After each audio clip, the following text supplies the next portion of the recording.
Friends, हमारे channel Indian intellectual में आपका बहुत बहुत स्वागत है।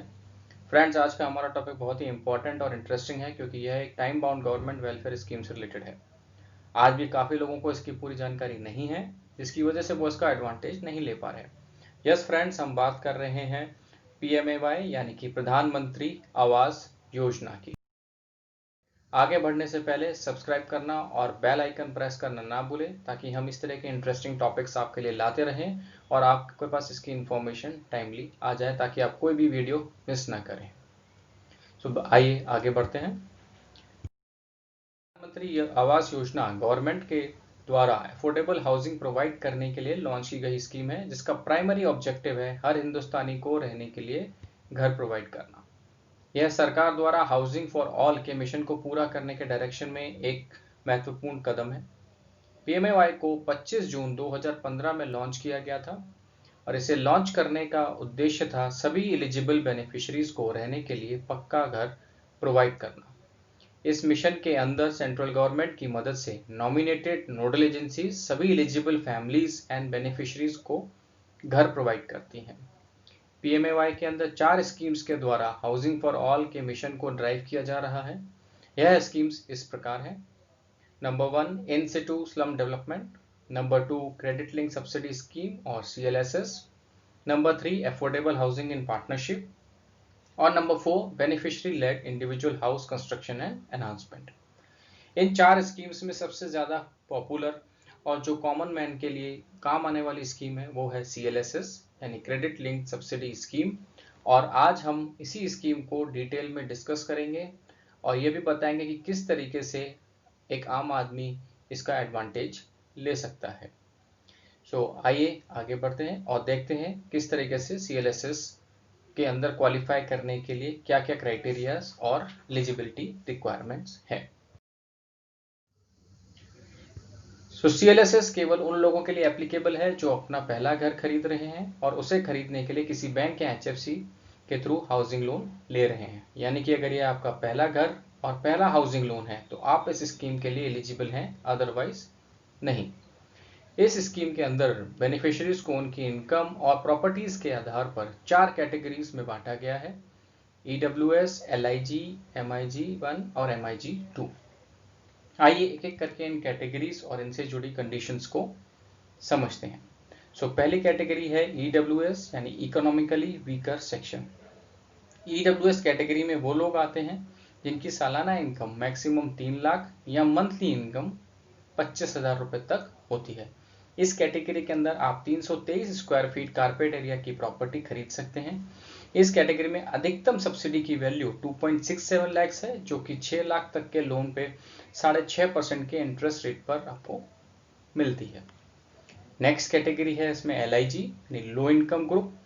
LIG कैटेगरी में वो लोग हैं जिनकी सालाना इनकम 3 लाख से 6 लाख तक होती है। इस कैटेगरी के अंदर आप 646 स्क्वायर फीट कारपेट एरिया तक की प्रॉपर्टी खरीद सकते हैं।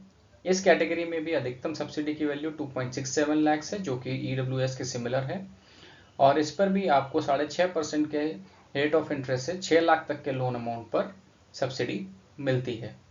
EWS एंड LIG दोनों कैटेगरी में लोन सैंक्शन की डेट 17 जून 2015 के बाद की होनी चाहिए, क्योंकि गवर्नमेंट द्वारा यह स्कीम जून 2015 में लॉन्च की गई थी। तो इसलिए जो भी लोन्स इस डेट के बाद के सैंक्शन होंगे वो इस स्कीम में क्वालिफाई करेंगे। दोस्तों, यहाँ बता दें कि कारपेट एरिया का मतलब है एक्चुअल यूजेबल स्पेस, यानी वह एरिया जहाँ पर कि आप अपने घर के अंदर कारपेट बिछा सकते हैं, वह कारपेट एरिया कहलाता है।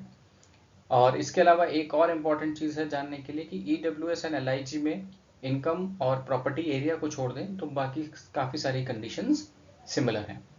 आइए अब देखते हैं नेक्स्ट कैटेगरी, जो कि है MIG-1 यानी middle income group 1 category. Middle income group 1 category government के द्वारा जनवरी 2017 में लॉन्च की गई थी। इसको लॉन्च करने का पर्पस था कि EWS और LIG कैटेगरी में जहाँ छोटे टाउन्स में और सिटीज़ में लोग इसका एडवांटेज ले पा रहे थे, वहीं मेट्रो सिटीज़ यानी दिल्ली, मुंबई वगैरह में जहाँ पे की प्रॉपर्टी की प्राइसेस ज़्यादा हैं, वहाँ पे लोग इसका एडवांटेज नहीं उठा पा रहे थे। उसी को देखते हुए middle income group category 1 and 2 launch की गई थी, जो कि प्राइमरीली मिडिल क्लास के लिए ही टारगेटेड है। So middle income group 1 category में वो लोग आते हैं जिनकी सालाना इनकम 6 लाख से 12 लाख या मंथली इनकम 50,000 रुपए से 1 लाख तक की होती है। इस कैटेगरी के अंदर आप 1722 स्क्वायर फीट कारपेट एरिया तक की प्रॉपर्टी खरीद सकते हैं और इस कैटेगरी में अधिकतम सब्सिडी की वैल्यू 2.35 लाख है, जो कि 9 लाख तक के लोन पर 4% के रेट ऑफ इंटरेस्ट पर आप क्लेम कर सकते हैं। MIG1 कैटेगरी में लोन सैंक्शन की डेट 1 जनवरी 2017 से बाद की होनी चाहिए, जिसका कि कारण सिंपल है कि यह स्कीम जनवरी 2017 में ही सरकार के द्वारा लॉन्च की गई थी। इसमें फाइनल कैटेगरी है हमारी MIG2 यानी middle income group 2। MIG2 category में वो लोग आते हैं जिनकी सालाना इनकम 12 लाख से 18 लाख या मंथली इनकम 1 लाख से 1.5 लाख तक होती है। इस कैटेगरी के अंदर आप 2152 स्क्वायर फीट कारपेट एरिया तक की प्रॉपर्टी खरीद सकते हैं। इस कैटेगरी में अधिकतम सब्सिडी की वैल्यू 2.3 लाख है, जो कि 12 लाख तक के लोन पर 3% के रेट ऑफ इंटरेस्ट पर मिलती है। MIG1 की तरह ही MIG2 कैटेगरी में भी लोन सैंक्शन की डेट 1 जनवरी 2017 के बाद की होनी चाहिए। EWS और LIG कैटेगरी में 6 लाख तक का टोटल बेनिफिट एक कस्टमर को मिल सकता है, जिसमें कि 2.67 लाख तो हमारी सब्सिडी हो जाती है। इसके अलावा इससे जुड़े बेनिफिट हैं जो कि आपके प्रिंसिपल रिडक्शन में होने वाले बेनिफिट की वजह से आपको जो इंटरेस्ट बेनिफिट मिलता है वो है। सो ये इससे जुड़े कैटेगरीज थी। आइए देखते हैं कि CLSS में क्वालिफाई करने के लिए और हमारे पास क्या क्या एलिजिबिलिटी रिक्वायरमेंट है, यहाँ की बेनिफिशियरी को और कौन कौन से क्राइटेरिया सेटिस्फाई करने पड़ते हैं ताकि वो इस स्कीम का एडवांटेज ले सकें। सो फ्रेंड्स, CLSS के अंदर क्वालिफाई करने के लिए बेनिफिशियरी को बाकी जो क्राइटेरियाज मीट करने पड़ते हैं, जो बाकी जो एलिजिबिलिटी रिक्वायरमेंट्स हैं वो इस प्रकार हैं। नंबर 1, बेनिफिशियरी फैमिली के पास कोई पक्का घर नहीं होना चाहिए, यानी कि ये आपका पहला घर हो और आपका पहला लोन हो। नंबर 2, यहाँ फैमिली का मतलब है पति पत्नी और अनमैरिड बच्चे। हालांकि इसके अंदर फैमिली का अगर कोई एडल्ट अर्निंग मेंबर है, चाहे वो मैरिड है या अनमैरिड है, वो एलिजिबल होता है। नंबर 4, EWS और LIG कैटेगरी में प्रॉपर्टी की फीमेल ओनरशिप होना मैंडेटरी है, जबकि MIG1 और MIG2 में ऐसी कोई कंडीशन नहीं है। यहाँ पर यह जानना भी जरूरी है कि CLSS के अंदर क्वालिफाई करने के लिए ये सभी क्राइटेरिया का सेटिस्फाई होना मैंडेटरी है। यानी इस स्लाइड में और इससे पहले वाले स्लाइड में जो हमने क्राइटेरियाज और कैटेगरीज की रिक्वायरमेंट्स देखी, वो सभी मीट करना ज़रूरी है ताकि आप इस सब्सिडी का एडवांटेज ले सकें। आई होप कि क्वालिफाइंग क्राइटेरिया और कंडीशंस आप सभी को समझ में आ गए होंगे। आइए आगे बढ़ते हैं और देखते हैं कि CLSS सब्सिडी क्लेम करने के लिए क्या प्रोसेस है और किस तरह से आप सब्सिडी क्लेम कर सकते हैं। सो फ्रेंड्स, आइए समझते हैं सब्सिडी क्लेम करने का प्रोसेस, यानी किस तरह से आप स्टेप बाय स्टेप तरीके से ये सब्सिडी अपने नाम पे क्लेम कर सकते हैं। सो स्टेप 1, आप होम लोन के लिए अपनी बैंक या HFC में अप्लाई करते हैं।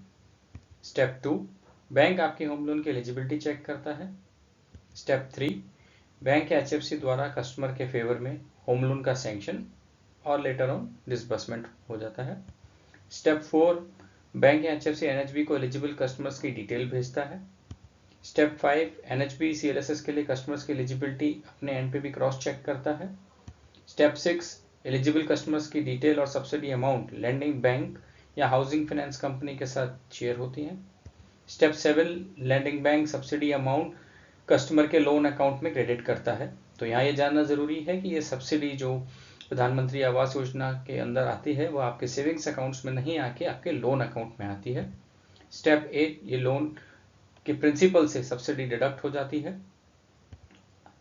एंड कस्टमर जो है अपनी EMI रिड्यूस लोन अमाउंट पे करता है, यानी कि आपके लोन अमाउंट से के प्रिंसिपल से जो सब्सिडी है डिडक्ट हो जाती है और अकॉर्डिंगली आपकी EMI रिवाइज हो जाती है।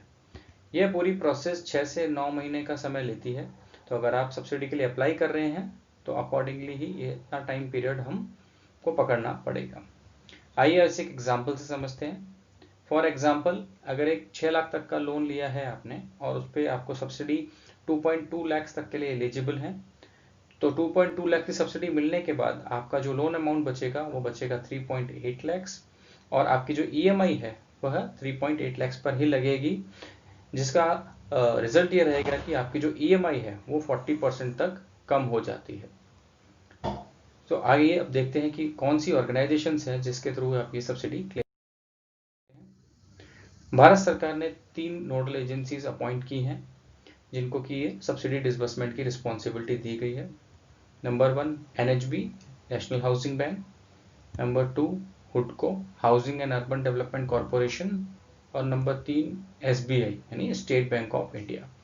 यह तीनों ऑर्गेनाइजेशंस बेनिफिशियरी तक सब्सिडी प्रोवाइड करने के लिए रिस्पॉन्सिबल हैं। तो इन केस आपको अपने बैंक या हाउसिंग फाइनेंस कंपनी से सब्सिडी मिलने में कोई दिक्कत हो रही है या आपको टाइमली रिस्पॉन्स नहीं मिल रहा, तो आप इन ऑर्गेनाइजेशंस को भी रीच आउट कर सकते हैं। सो फ्रेंड्स, आई होप कि जो भी हमने प्रधानमंत्री आवास योजना के बारे में डिस्कशन किया और जो सब्सिडी के लिए क्राइटेरियाज, एलिजिबिलिटी रिक्वायरमेंट्स, बेनिफिशियरीज की डेफिनेशन जो भी आज हमने डिस्कस की आज के टॉपिक में, वो आपके लिए यूजफुल रही होगी और इससे आपको ज़रूर फ़ायदा होगा। आई वुड सिंसियरली सजेस्ट कि अगर आपने अभी तक होम लोन नहीं लिया है या लेने का सोच रहे हैं, सो जस्ट चेक कर लें कि आप अगर इस सब्सिडी के लिए एप्लीकेबल हैं तो अकॉर्डिंगली अप्लाई करें। MIG 1 और MIG 2 स्कीम्स इंट्रोड्यूस होने के बाद मिडिल इनकम ग्रुप के लोग भी इस फैसिलिटी का एडवांटेज ले सकते हैं। सो friends, thank you very much for your time. और अगर आपको वीडियो यूजफुल लगा तो सब्सक्राइब, लाइक, शेयर करना ना भूलें। बेल आइकन जरूर प्रेस करें जिससे कि इसी तरीके के वीडियोस जब हम फ्यूचर में भी लाएंगे तो उसकी इन्फॉर्मेशन आपके पास टाइम से पहुंच जाए और आप इसका एडवांटेज ले सकें। इस आर्टिकल के लिए और ज़्यादा डिटेल्स जानने के लिए आप हमारी वेबसाइट भी विजिट कर सकते हैं। हमने इस आर्टिकल का लिंक भी नीचे डिस्क्रिप्शन बॉक्स में दिया हुआ है। आप हमारी वेबसाइट www.indianintellectual.com पर विजिट करके इसी तरीके के आर्टिकल्स पढ़ सकते हैं जो कि आपके लिए एडवांटेजेस होंगे। So friends, thank you very much again. Signing out, take care, bye bye.